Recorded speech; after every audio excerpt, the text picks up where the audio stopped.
The effort by House Republicans to smear President Joe Biden as a super corrupt president who was caught up in this bribery scheme and all these different things we've been hearing continues to unravel day after day, brutally so.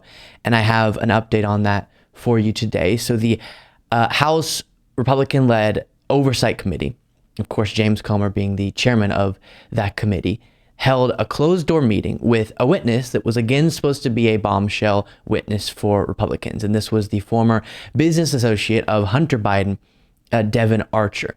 And whether he was intending to or not, he assisted in once again debunking a lot of the key accusations against President Biden, or at least not providing any information that would bolster the accusations against President Biden.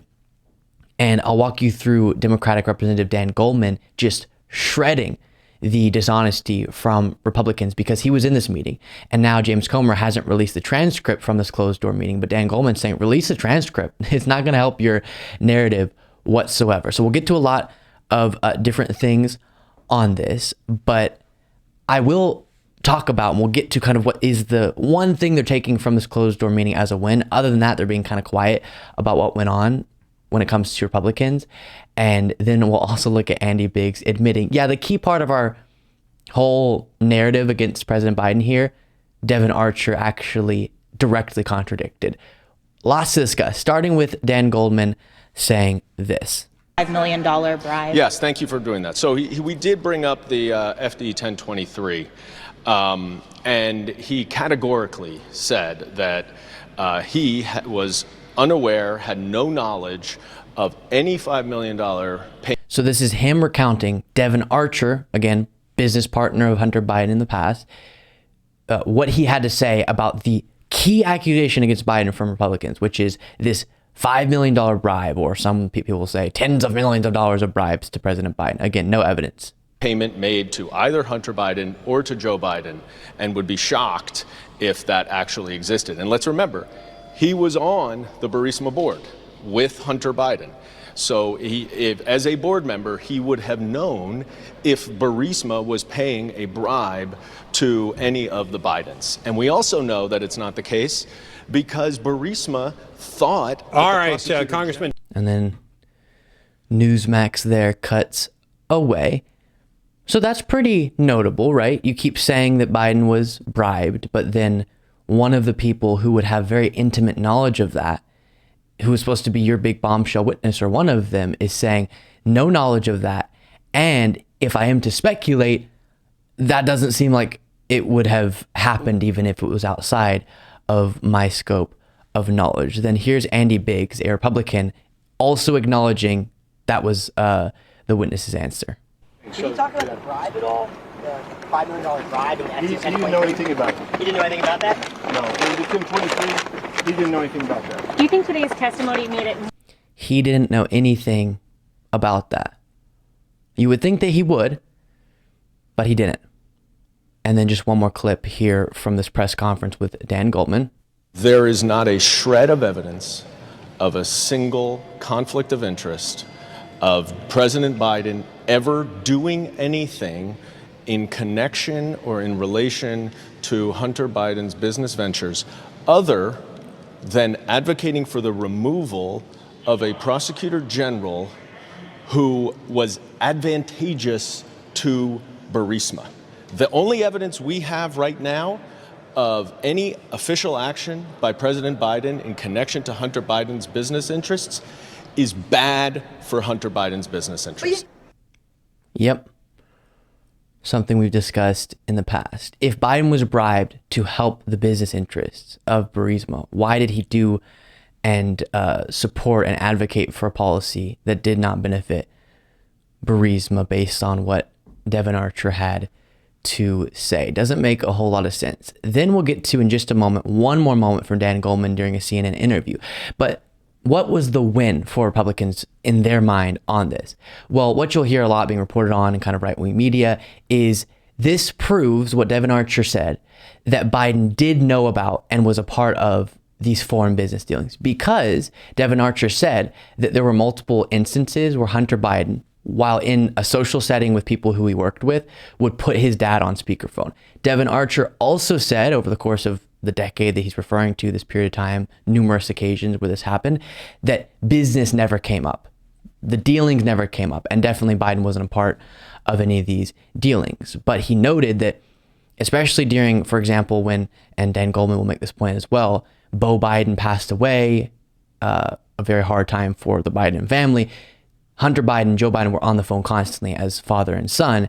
And thus, whenever Hunter Biden was with people, and I'm not even, by the way, saying Hunter Biden wasn't doing this to impress people. He was. He was trying to benefit from nepotism or the last name that he had. No one denies that. It's, did Joe Biden do something wrong?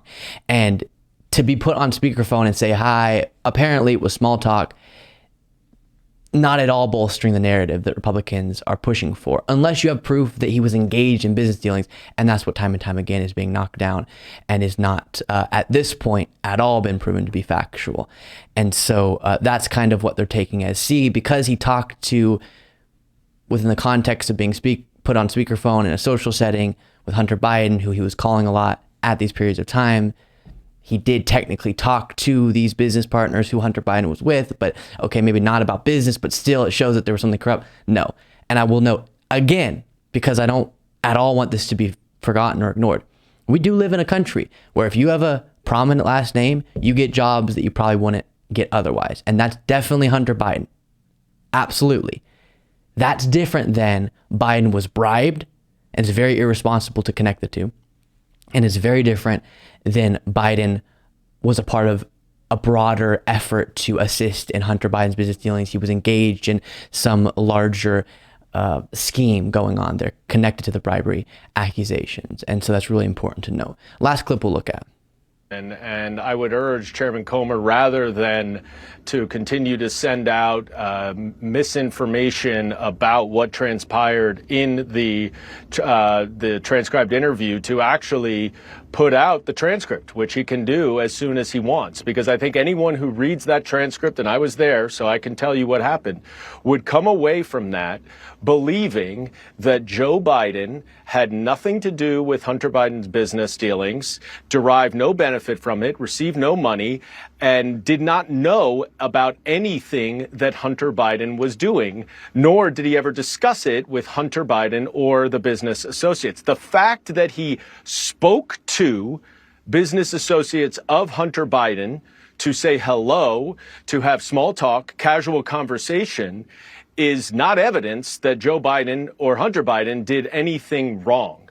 So it is very far afield. And let me say as well, does it bother me that Hunter Biden couldn't have just prioritized the appearance that could be murky of what that kind of situation can bring up in people's minds, because he was trying to benefit from his last name? And why didn't he just, to help his dad, take a job that was completely unrelated to anything? Of course, that would have been great. Absolutely.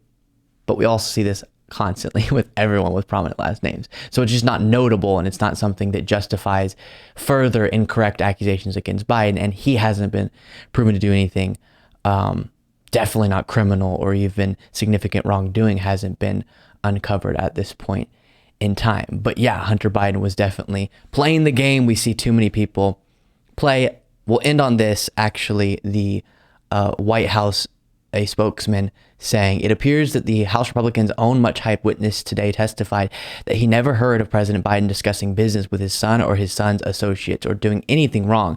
House Republicans keep promising bombshell evidence to support the ridiculous attacks against the president, but time after time they keep failing to produce any. In fact, even their own witnesses appear to be debunking their allegations, which is pretty brutal. And I'm curious to see how long this goes on. Thank you so much for watching. If you want to be a part of what makes this show possible, plus get access to the full video version of the show hours before all the clips are able to be uploaded to the YouTube channel, plus get the bonus show on the weekends, you can do so by going to lukebeasleyshow.com/membership. That's lukebeasleyshow.com/membership, and there's a link in the description.